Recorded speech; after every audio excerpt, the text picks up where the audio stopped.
Hello everyone, मैं शेख शम्स बात कर लेते हैं निफ्टी बैंक निफ्टी के अंदर जो कल के दिन लेवल दिया था, आज के दिन कैसा काम किया, कल के दिन क्या लेवल होगा अगर मार्केट गैप अप ओपन होता है या गैप डाउन ओपन होता है या फ्लैट ओपनिंग होता है।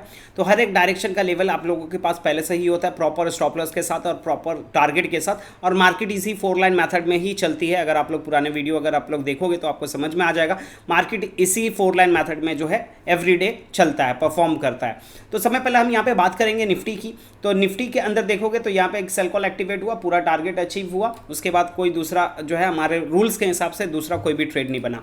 बैंक निफ्टी की अगर हम बात करेंगे तो बैंक निफ्टी में मॉर्निंग में एक बाय साइड ट्रेड बना था और यहाँ पे जो है फर्स्ट टारगेट जो है ऑलमोस्ट अचीव हो गया था और यहाँ पे जो है उसके बाद दूसरा कोई भी ट्रेड नहीं बना। अब कल के दिन क्या लेवल होगा उस चीज़ को हम यहाँ पे समझने की कोशिश करेंगे। तो समय पहले हम यहाँ पे बात करेंगे बैंक निफ्टी की। तो बैंक निफ्टी के अंदर नंबर नोट डाउन कर लीजिएगा। बैंक निफ्टी के अंदर जो है नंबर नोट डाउन कर लेंगे। ये 4 लाइन को इस्तेमाल कैसे करना है, इस चीज़ को और अच्छे तरीके से अगर आप लोगों को समझना है तो अगर आप लोगों ने हाउ टू यूज़ 4 लाइन इस वीडियो को अगर नहीं देखे हो तो ज़रूर देख लीजिएगा। एंड स्क्रीन में जो है आप लोगों को उसका लिंक मिल जाएगा। तो समय पहला यहाँ पे जो है ये 4 लाइन का जो है नीचे वाली जो ये लाइन है, ये लाइन 1 इसका मैंने नाम रखा है, ये लाइन 2 है और ये लाइन 3 है, ये लाइन 4 है। नंबर नोट डाउन कर लेंगे। लाइन 1 जो है आपका 48,543, लाइन 2 जो है 48,658, लाइन 3 जो है 48,827, लाइन 4 जो है आपका 48,942, ये आपका लाइन 4 है।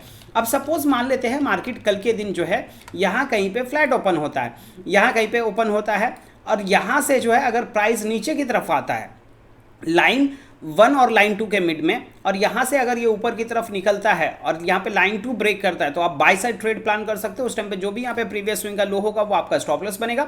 ऊपर की तरफ जो आपका फाइनल टारगेट होगा वो होगा 48,827, ये आपका ऊपर की तरफ आपका फाइनल टारगेट बनेगा।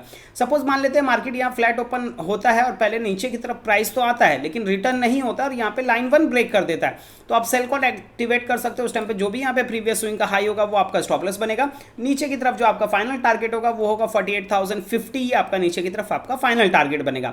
सेम सिनेरियो अगर मान लेते हैं मार्केट यहाँ कहीं पे गैप ओपन होता है और यहाँ से प्राइस ऊपर की तरफ जाता है लाइन 3 और लाइन 4 के मिड में, और यहाँ से नीचे की तरफ लाइन 3 ब्रेक कर देता है, तो आप सेल कॉल एक्टिवेट कर सकते हो। उस टाइम पे जो भी यहाँ पे प्रीवियस स्विंग का हाई होगा वो आपका स्टॉप लॉस बनेगा। नीचे की तरफ जो आपका फाइनल टारगेट होगा वो होगा 48,640, ये आपका नीचे की तरफ आपका फाइनल टारगेट बनेगा। सेम सिनेरियो अगर यहाँ फ्लैट ओपन होकर प्राइस ऊपर की तरफ जाता है और रिटर्न नहीं होता है और यहाँ पे लाइन 4 ब्रेक कर देता है, तो आप बाई साइड ट्रेड प्लान कर सकते हो। उस टाइम पे जो भी यहाँ पे प्रीवियस स्विंग का लो होगा वो आपका स्टॉप लॉस बनेगा। ऊपर की तरफ जो आपका फाइनल टारगेट होगा वो होगा 49,400, ये ऊपर की तरफ आपका फाइनल टारगेट बनेगा। अब ये सिनेरियो हो गया कि अगर मार्केट फ्लैट ओपन होता है तो क्या करना है। इनकेस अगर मार्केट गैप अप या गैप डाउन ओपन होता है तो उस सिनेरियो में हम क्या कर सकते हैं। सपोज मान लेते हैं मार्केट यहाँ कहीं जो है गैप अप ओपन होता है तो ऊपर की तरफ ब्रेक करता है तो बाई, नीचे की तरफ ब्रेक करता है तो सेल। सेम सिनेरियो अगर यहाँ कहीं गैप डाउन ओपन होता है, नीचे की तरफ ब्रेक करता है तो सेल, ऊपर की तरफ ब्रेक करता है तो बाई। अब ये हो गया कि नॉर्मल गैप अप या normal gap down. In case अगर मान लेते हैं काफ़ी बड़ा गैप अप या काफ़ी बड़ा गैप डाउन ओपन होता है तो उस सिनेरियो में क्या कर सकते हैं। सपोज मान लेते हैं मार्केट जो है लाइन 4 के ऊपर अगर गैप अप ओपन होता है तो फर्स्ट 5 मिनट्स की कैंडल की क्लोजिंग का वेट करना है, और फर्स्ट 5 मिनट्स की कैंडल का हाई जैसे ही ब्रेक करता है बाय साइड ट्रेड प्लान कर सकते हो फर्स्ट 5 मिनट्स की कैंडल के लो के स्टॉप लॉस के साथ। इन केस अगर फर्स्ट 5 मिनट्स की कैंडल का हाई यहाँ पे ब्रेक नहीं करता और यहाँ से प्राइस नीचे की तरफ आ जाता है लाइन 3 और लाइन 4 के मिड में, और यहाँ से जिस साइड भी निकलता है, अगर ऊपर की तरफ निकलता है तो बाइंग, नीचे की तरफ निकलता है तो सेलिंग, उस टाइम पे जो भी यहाँ पे प्रीवियस स्विंग का हाई या लो होगा वो आपका स्टॉप लॉस बनेगा।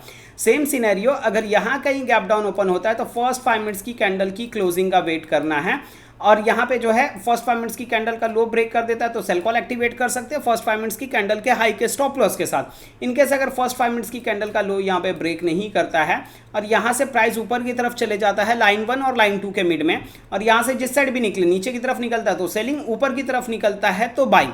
अब ये जो रूल्स आप लोगों को बताया है यही रूल्स आप लोगों को निफ्टी में भी अप्लाई होगा।